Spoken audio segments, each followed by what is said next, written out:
I'm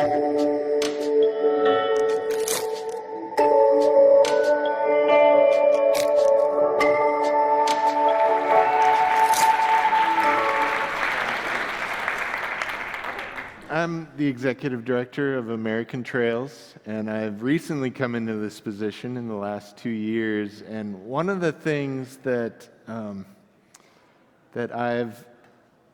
I've really come to circle around in a way of thinking is that the trails industry, I feel, is very much siloed. And you'll hear that term. I've heard it throughout the symposium, and it crosses into all kinds of areas, but specifically with regard to the trails industry, American Trails is as bad as any of our partners, but we put on our blinders, we did our thing that's kind of easy for us to do, and we started to act competitively with our friends in the trails industry. And I want to really refocus American Trails efforts on breaking down those silos between our organizations. And that's what the next few minutes is kind of going to be focusing around. And I feel like there's maybe some unexpected ways that we can do that. And one of the things that brought me to this is I started asking myself when I entered my job with American Trails is, where would we be without trails? And I kept coming back to it. It's a very simple question, but the more I thought about it, the more I kind of realized that it's both pretty relevant and pretty important on the global perspective and also on the personal perspective. In my case, almost every part of my life that I consider important, good or bad, happened on a trail, and I'm betting a lot of you can relate to that. I had my first kiss on a trail behind the high school.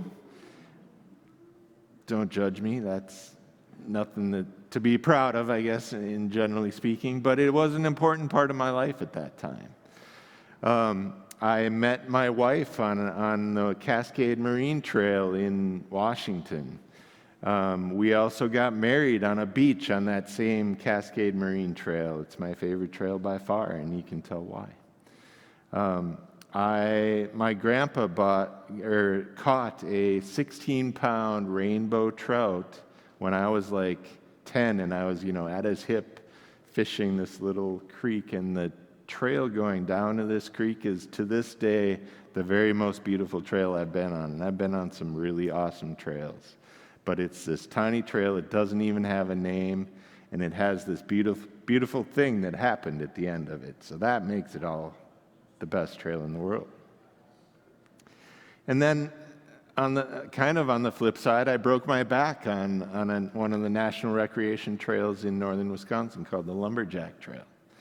I was mountain biking, I flipped over the handlebars, buried the tire in some soft sand, and for some reason, I've been a mountain bike racer, I've been mountain biking my entire youthful career, which was unfortunately 25 years ago, but at the time I was a very accomplished mountain biker, and for some reason I didn't let go of the handlebars, I didn't kick out of my toe clips, and the weight of the bike broke my back. So in this way, and I'm wondering, I bet you're all thinking, that's true, some of my most important times have happened on trails as well. So where would we be without trails? This might be a picture of where we would be without trails. The poor equestrian going down the middle of the 2-lane highway instead of having a beautiful single-track trail to go on. Bikers, walkers, motorized trail users, the whole spectrum. Where would we be without trails? And this is one of the great quotes that I've always appreciated from Stuart Udall. Back when the National Trail System was established in 1968, but I think it's worth reading word for word. A national trail is indeed a portal to the past, but it's also an inroad to our national character, and it tells us how we got where we are, and our trails are both irresistible and indispensable. And I kind of often turn that around to my own life. A trail for me is indeed an inroad into my character. It tells me how I got where I am. Without trails, I have no idea where I'd be. It's almost scary to think about. And for me, the trails are irresistible entirely and indispensable across the board. I'm betting many of you can relate to this. So trails in general, we're finding, we're doing a whole bunch of research with American Trails and kind of reinventing ourselves. But we are finding that trails are the foundation of the outdoor economy. You probably all can appreciate this. But what we're also finding is that, perhaps if I talk to somebody at REI and if I ask them, are trails important to REI? They're going to be, of course they are. But then at the same time, when I go and ask for funding from REI or maybe I go to Patagonia and do the same thing, they'll often say what I hear is that, well, we want to focus on the broader spectrum of outdoor recreation. That's what we're more all about rather than just trails. And that was kind of a direct quote from somebody in the outdoor recreation industry. And I feel like that gets at the heart of the problem, part of the problem at least. The outdoor recreation industry, this big behemoth, I think my next slide kind of gets at the heart of the behemoth of the outdoor recreation industry. It's a big part of our economy. Fourth, I think, is what the Outdoor Industry Association says. It's 2.2% of the GDP of our country. That's huge. And there it shows how it's bigger than mining, utilities, chemical industry, broadcasting, and communication. That's huge. But the outdoor recreation industry, I do not think appreciates that they would be nothing without trails. Trails form the basis of the outdoor recreation industry. And I want to try to make that connection. I want to try to make that explicit, that if you're not supporting as an organization that makes money on outdoor recreation, you should be so all in on supporting trails that it's just ridiculous. Like, it shouldn't even be a question. Because without the trails being in high quality condition and being ubiquitous and serving my industry, I'm not making any more money on outdoor recreation industry. The other thing I wanted to kind of point out with this, and this kind of blew me away, I wish I had a pointer, but we have kind of the greater outdoor recreation is in that green bar up there, and admittedly it also includes arts and entertainment, so it's a little bit longer bar than would just be outdoor recreation. But compared to retail trade, and I kind of glanced over this originally, but then I stopped at retail trade and realized that's Amazon and that's Walmart and that's Costco. And that kind of blew me away. Like, we think of those as being the drivers of our economy, and they're actually equivalent to, and in some ways smaller than the outdoor recreation realm. I don't know if that blows you away, but it blew me away. We also find that trails promote rural and economic development in some of the areas that need it most in our country. Trails, over and over, we're doing studies that determine that trails create attractive, safer communities. They increase property values and tax revenues. There are some flip sides to that. Trails also create gentrification that forces out some economically less, what's the wording, more economically unstable folks, right? Thank you. And this kind of blew me away. There are more jobs that depend on recreational motorcycling and off-roading than there are lawyers in this country. That's pretty staggering to me as well. And that's from the Outdoor Industry Report. And that just gets at, that's just one segment. That's one very important and one large segment. The motorized industry actually makes up, I don't know the percentage, but close to 50% of that economic impact of the outdoor industry. And I don't think the trails industry even realizes that at this point. And of course, trails and that information also increases transportation alternatives. Obviously, David had a great session that kicked off the Trails Next series that talked about how trails saved lives in the campfire situation and getting people out of a situation where the traditional transportation alternatives were jammed up. They weren't available. And this is another study. According to several studies that we've kind of compiled and are on the American Trails website, people who live near a trail are 50% more likely to get exercise. And that's another one that I originally just grazed over. But then I was like, wait a second, 50% more likely to get the exercise that they're supposed to have to stay healthy. That's giant. That's a giant percentage. So American Trails is really working hard to kind of collect this information and this data and make it available, trying to pull together the health benefits. I really want to get to a point where American Trails can take a lead with all of our partners on developing a trail census. How many trails are out there? Nobody really knows. We need to find that out. And what's their impact? What's their health impact? What's their economic impact? What's their rural developmental capacity?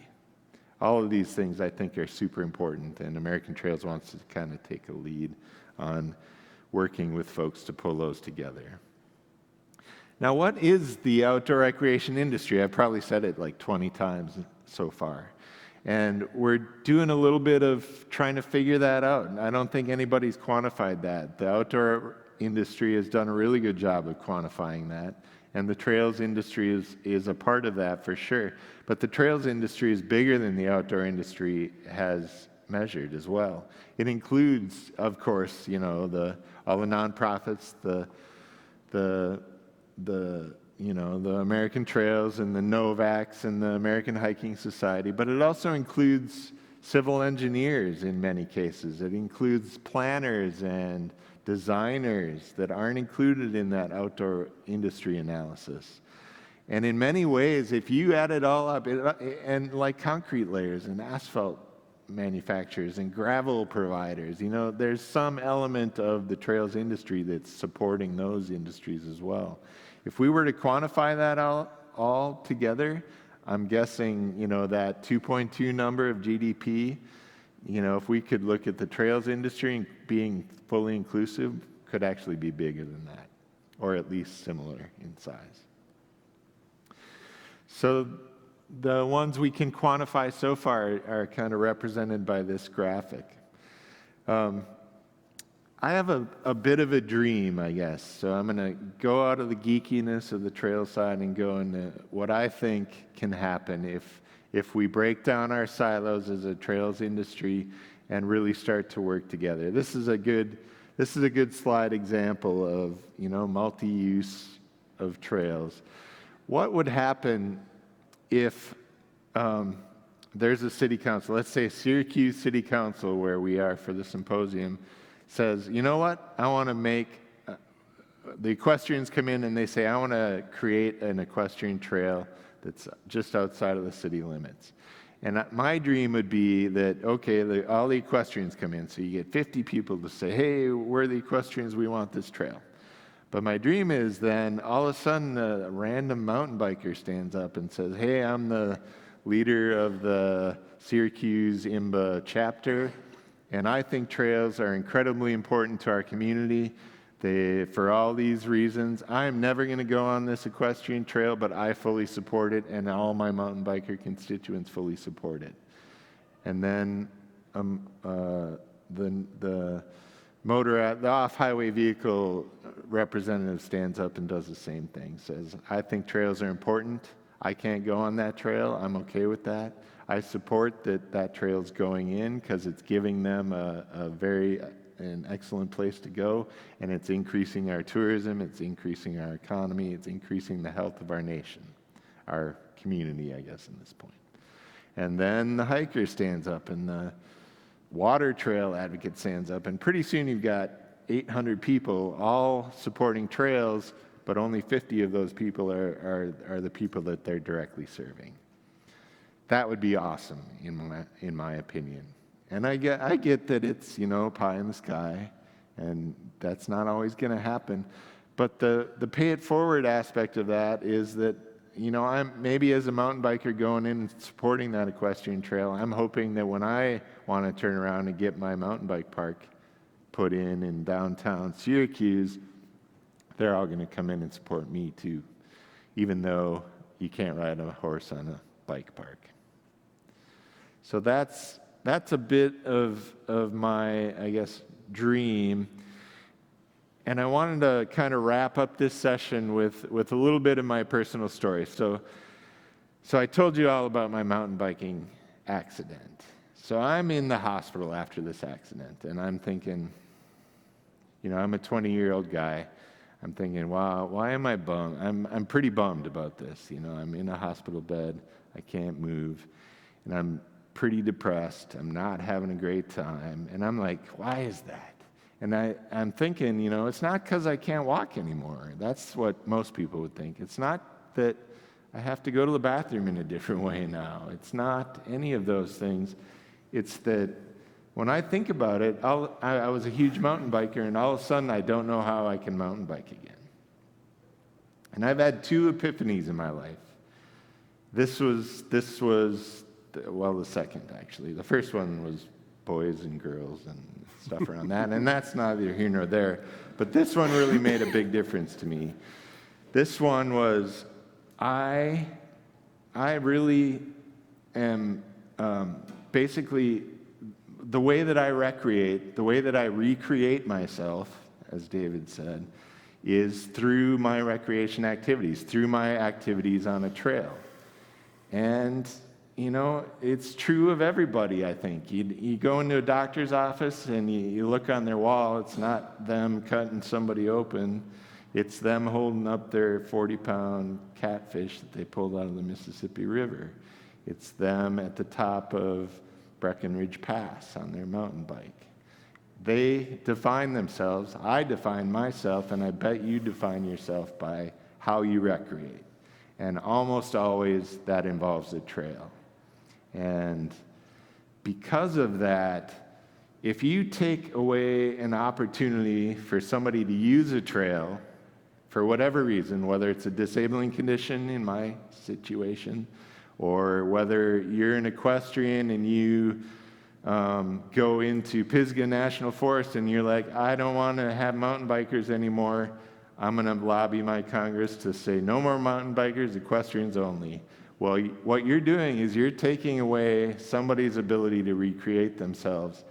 And that may be fine for you, but to them, that's taking away the core of who they are. And they're going to fight you tooth and nail for that. And that's why we need to work together. We need to not take away things, even inadvertently, that they should be able to do. And know that if you do that, it's going to cut them to the core, and it's going to cause a very strong reaction. So I'm out of time. Thank you very much. Thanks for coming to the symposium, and I hope we see you all around.